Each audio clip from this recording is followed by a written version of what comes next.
Oi, boa noite a você que já está aí conectado. Você é bem-vindo aqui no Conexão, onde todas as quartas-feiras nós comentamos sobre algum assunto da Palavra de Deus, estudamos na Palavra de Deus, abrimos a nossa Bíblia. E eu quero lembrar você, se você está aí com a sua Bíblia, pode ser a Bíblia em papel, pode ser a Bíblia no iPhone, no iPad, em qualquer lugar, qualquer tipo de Bíblia, tá bom? Então nós vamos hoje estudar um assunto bem interessante. E nós vamos estudar hoje o tema, ele é conforto na aflição. É possível a gente encontrar conforto na aflição? É possível a gente estar enfrentando lutas e mesmo assim estarmos tranquilos? É possível nós estarmos no meio de uma grande provação e ainda assim mantermos a calma, ainda assim estarmos tranquilos, repousando na mão de Deus? É possível isso? É fácil isso?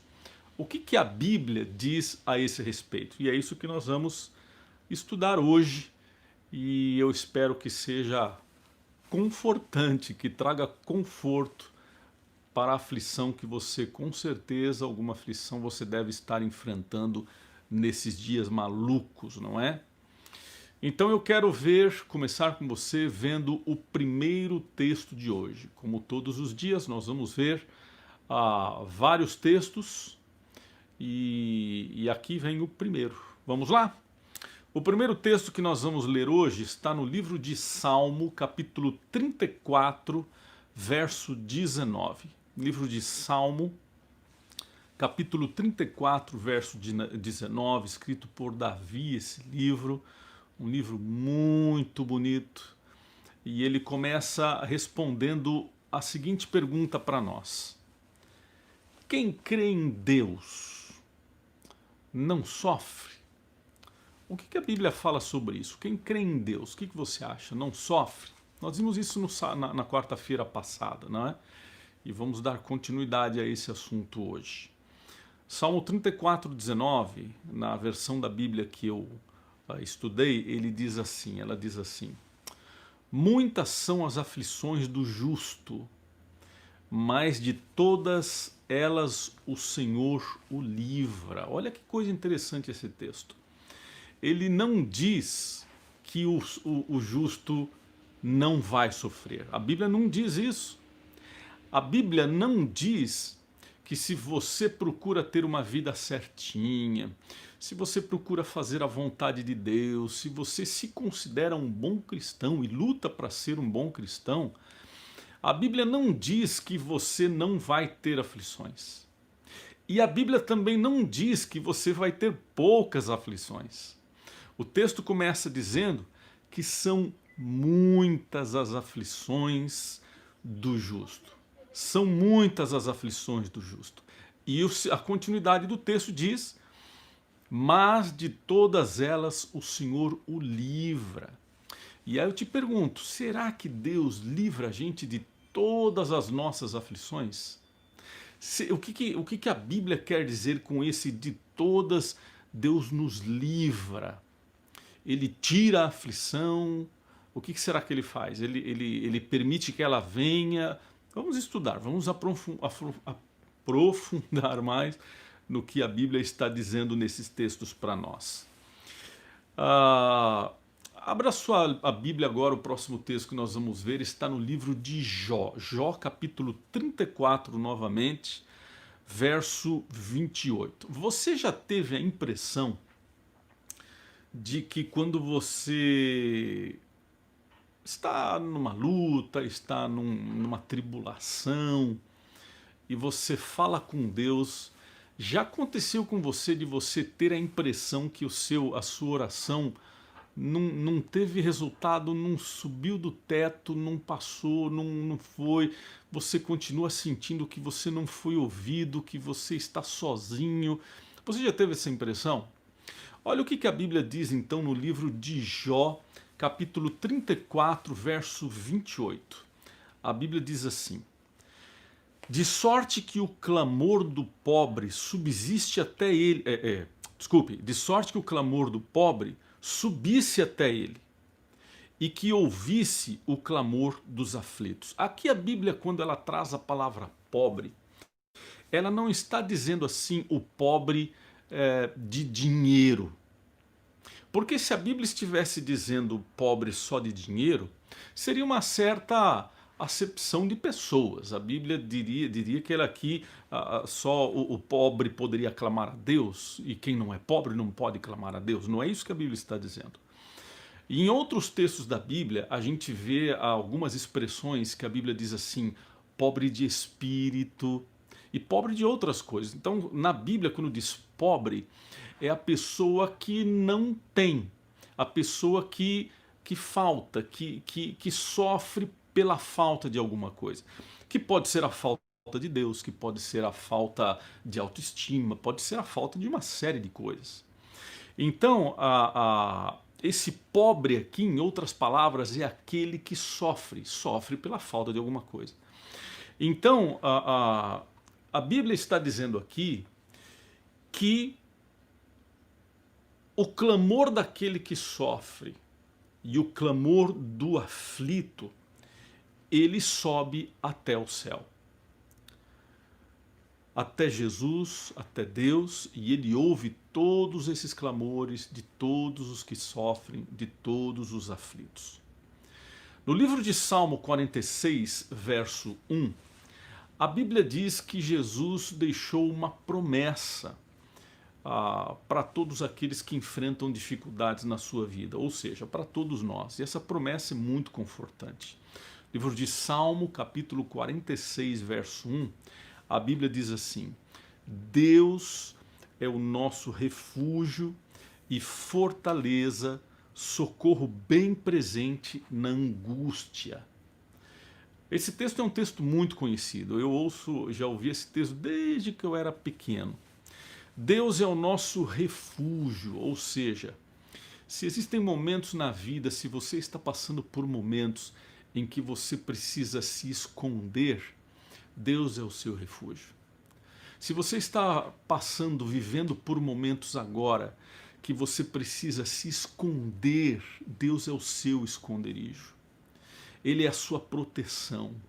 Fortaleza é a palavra que a Bíblia diz. Fortaleza é um lugar que foi construído com com o único objetivo de proteger.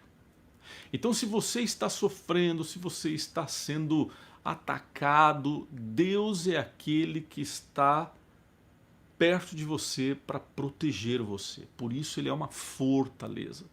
E a Bíblia usa essa expressão, socorro bem presente. Socorro no momento certo. Socorro da maneira certa.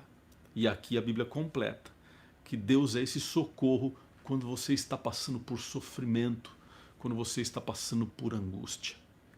Eu me lembro quando eu era pequeno uma vez, nós fomos, a minha família, eu era bem pequeno, eu devia ter uns 5 anos, 4, 5 anos, 6 anos no máximo.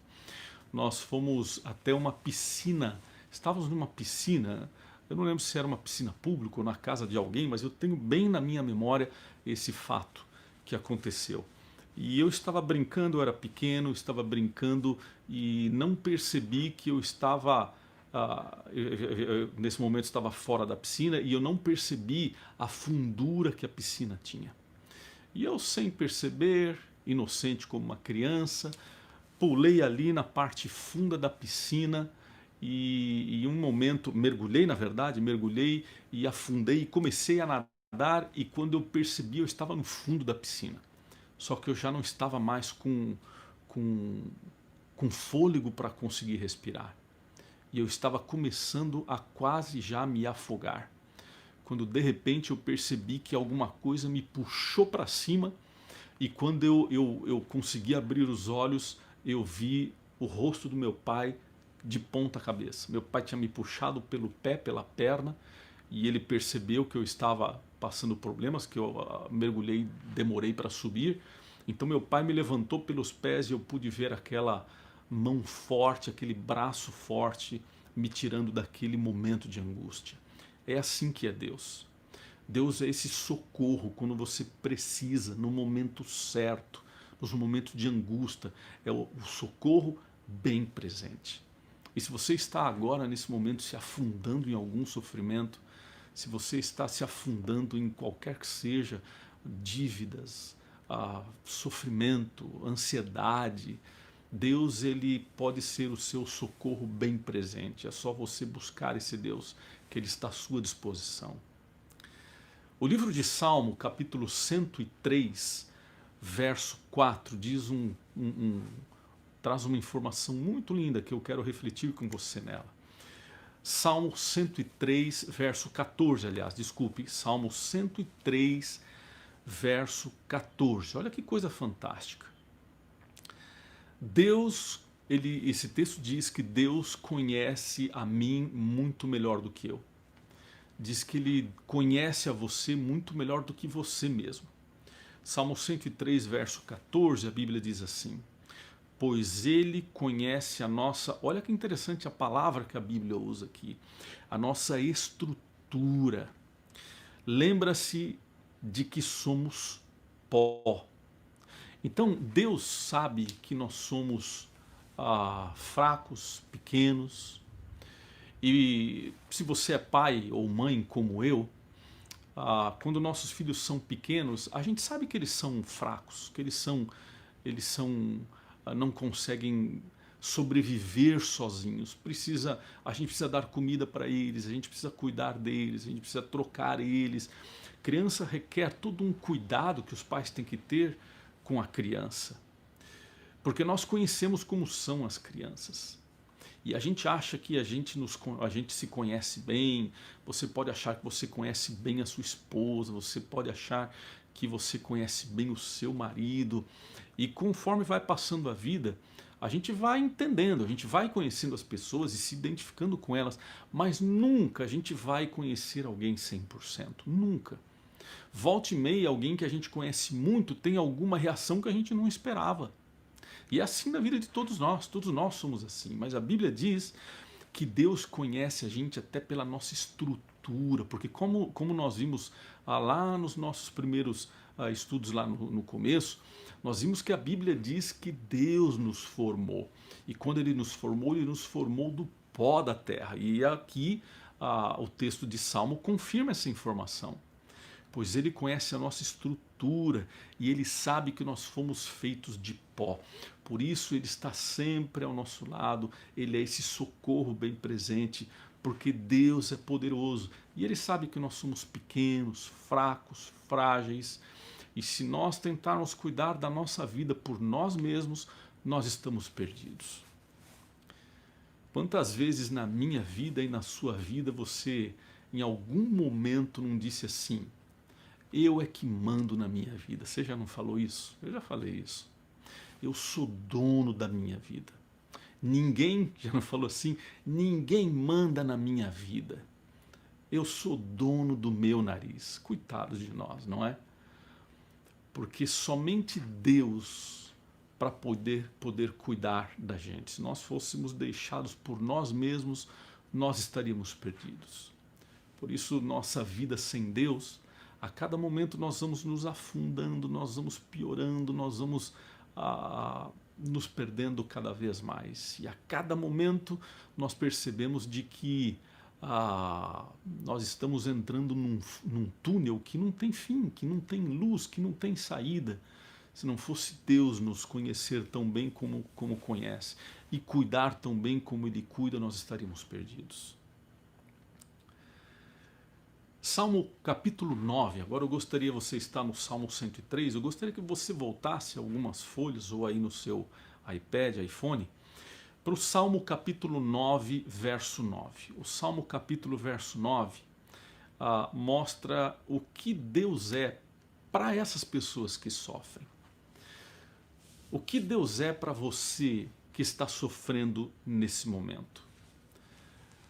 E a gente vê aqui uma linguagem, Deus usando uma linguagem muito variada para tentar mostrar para a gente de alguma forma quem Ele é e a forma como Ele pode cuidar de cada um de nós. Salmo 9, capítulo 9, verso 9 diz assim: o Senhor é também um alto refúgio para o oprimido, um alto refúgio em tempos de angústia. Na época bíblica, as cidades geralmente elas eram construídas em cima das montanhas. Nenhuma cidade era construída no vale, porque naquela época os povos cresciam por meio de conquistas.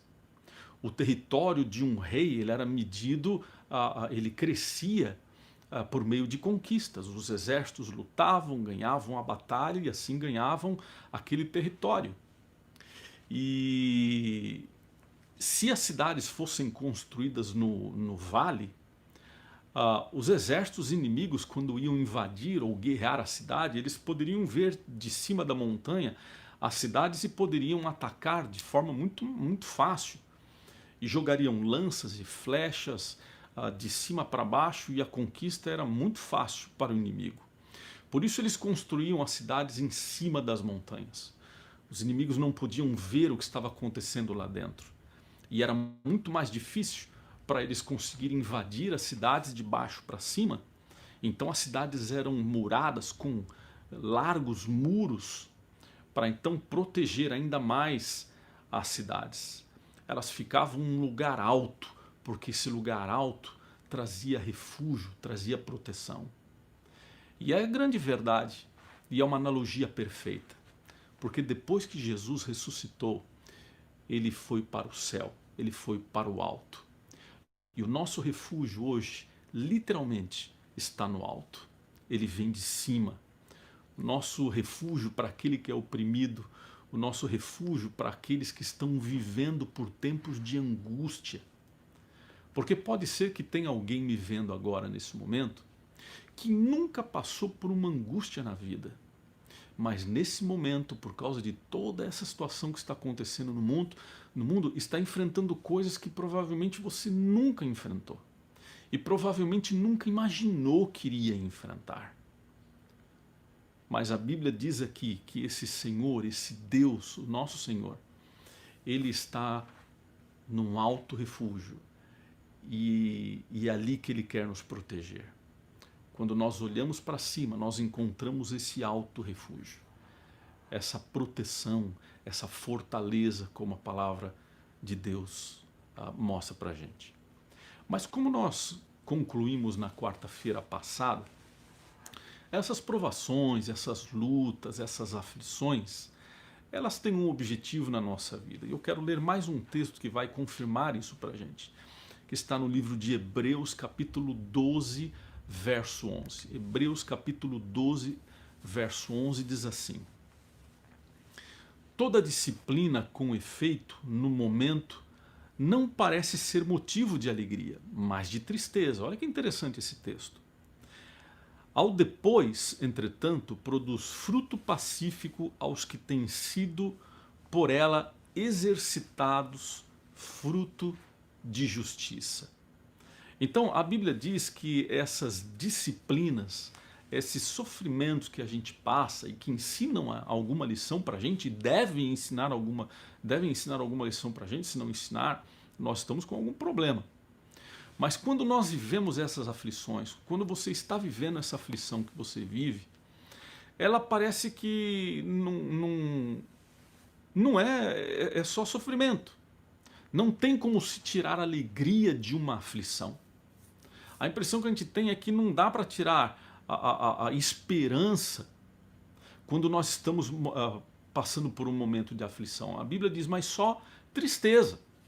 Só que depois que a gente passa pelo problema, pela provação, pela luta, pela aflição, então é que a gente tem condição de avaliar e analisar todos os frutos que foram produzidos por nós termos passado por essa aflição.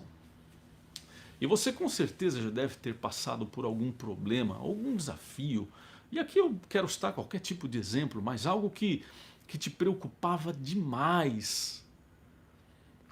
de repente um teste muito difícil, uma prova muito difícil, uma entrevista para um trabalho, não sei, são tantos os motivos. Isso você ficou tão ansioso antes, você ficou com tanto medo, tão aflito, e quando passou, você olhou para trás e disse assim, mas não foi tão ruim quanto eu esperava, não foi tão difícil como eu imaginava que seria.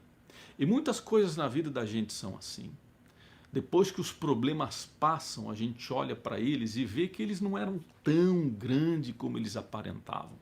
Não eram tão grandes como eles pareciam. E é isso que a Bíblia está dizendo. Muitas dessas lutas que nós passamos e nós vivemos, a gente não consegue ver alegria. Elas são simplesmente motivo de tristeza, de sofrimento, de preocupação. Mas só depois que elas passam é que nós percebemos os frutos que foram gerados, que foram produzidos e que a gente não teria aprendido se não fossem esses momentos que nos ensinaram alguma coisa. Eu quero que você abra sua Bíblia agora no livro de 2 Coríntios, capítulo 1, verso 4. O texto de 2 Coríntios 1, verso 4, ele traz para a gente conforto, ele fala sobre conforto mais uma vez. Para lembrar a gente que o sofrimento, lógico, pelo próprio nome, ele traz sofrimento, mas ele não precisa ser só sofrimento.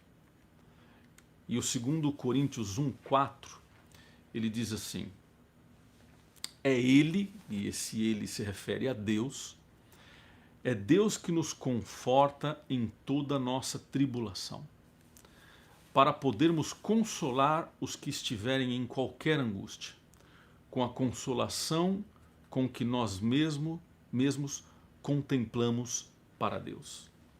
O sofrimento, a aflição, a angústia, os desafios que nós, as lutas que nós enfrentamos na nossa vida, eles têm vários objetivos. Um deles, como nós mencionamos agora, é de nos trazer lições para nos fazer crescer e nos tornar pessoas melhores. Mas hoje nós queremos ver esse segundo motivo. Segundo a conforto que a aflição traz, é que nós podemos, através da aflição, e é isso que a Bíblia está dizendo, quando nós vivemos um tipo de aflição, nós podemos confortar uma pessoa que esteja passando pelo mesmo tipo de aflição. E é para isso também que serve a igreja. Uma pessoa que perdeu um ente querido, ela passou por todo esse sofrimento, ela consegue conversar e trazer conforto com alguém que de repente acabou de perder algum ente querido.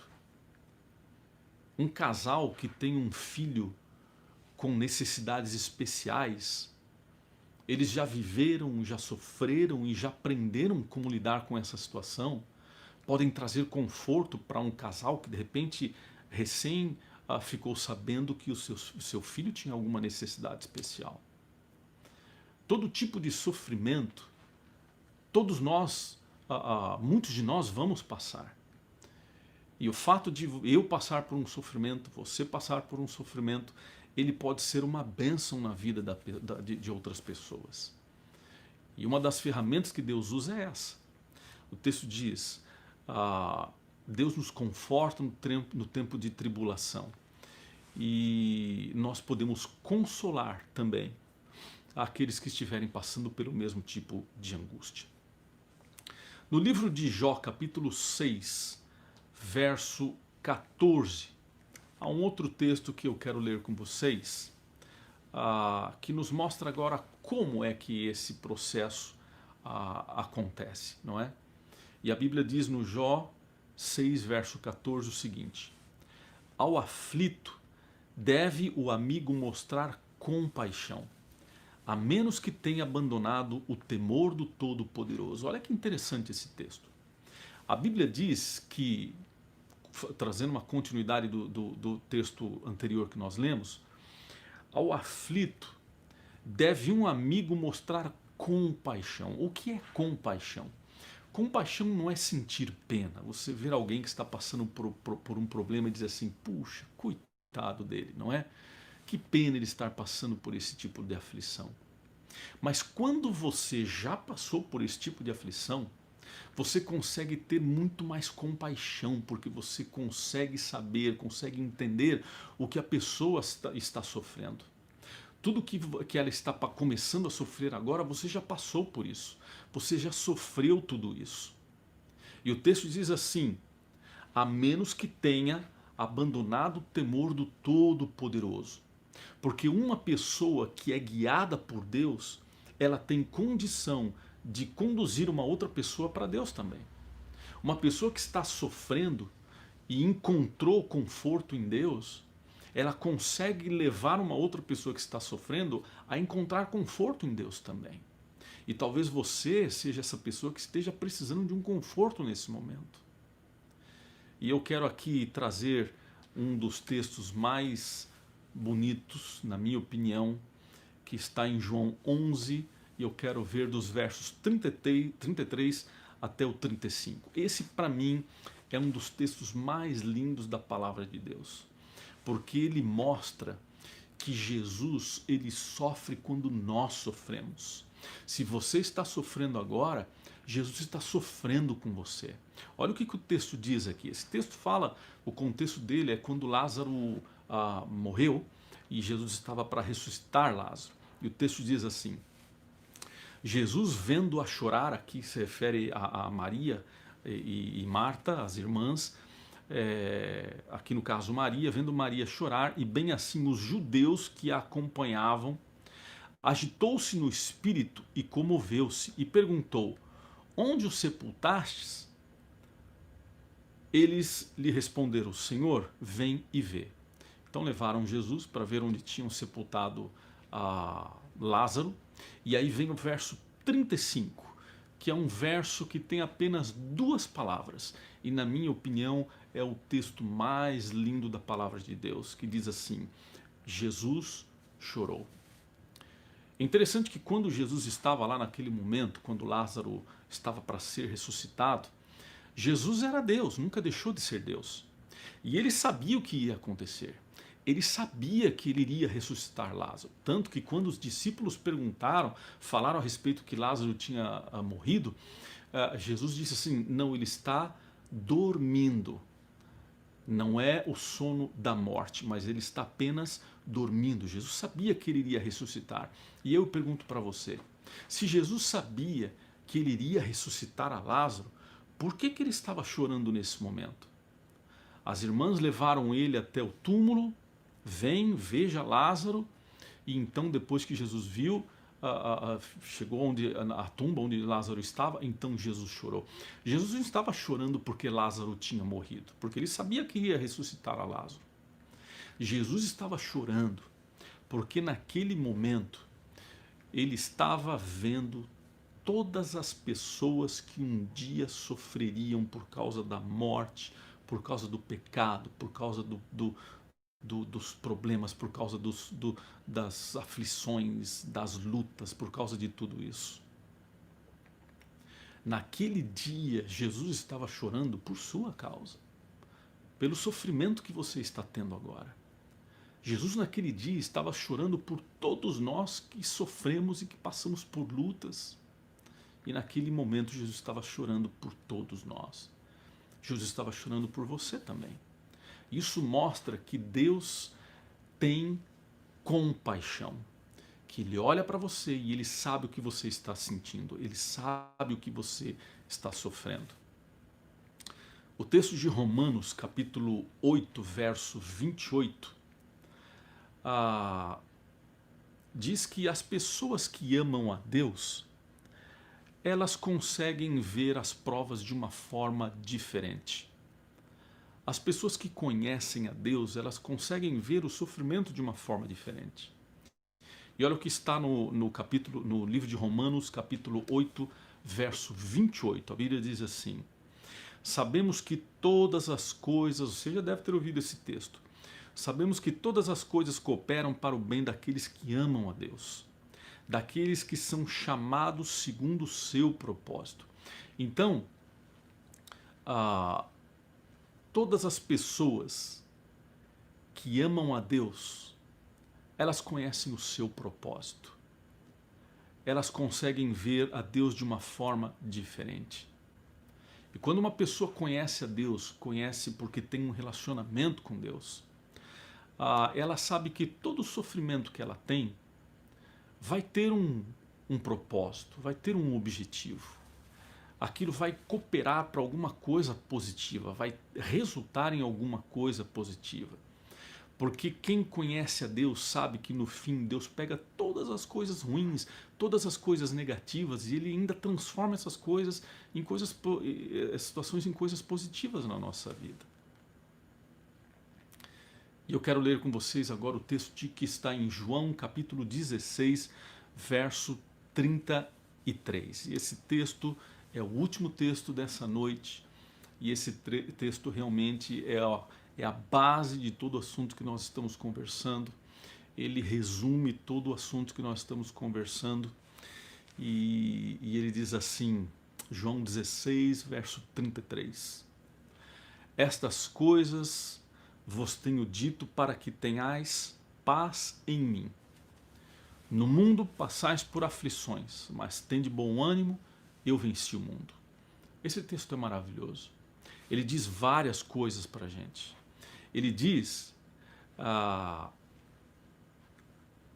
que é possível em Jesus encontrar paz. Independente do que você esteja vivendo, é possível em Deus encontrar paz.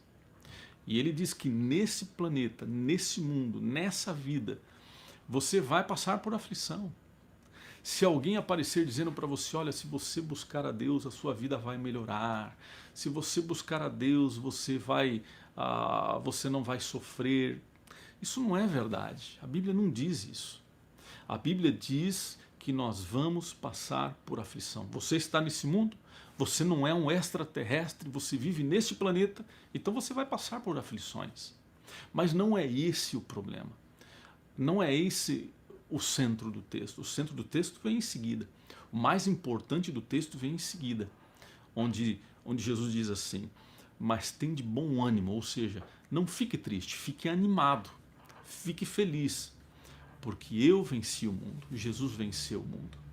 E se nós buscamos a Jesus, nós podemos vencer o mundo também. Eu não sei o que você está passando.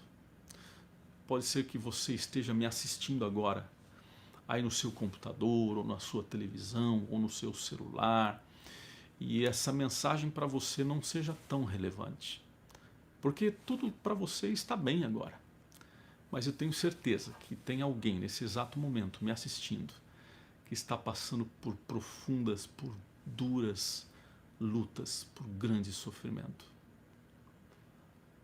Pode ser esse sofrimento por ter descoberto uma doença, eu não sei. São tantas as coisas que nos tiram o chão, não é? Talvez por descobrir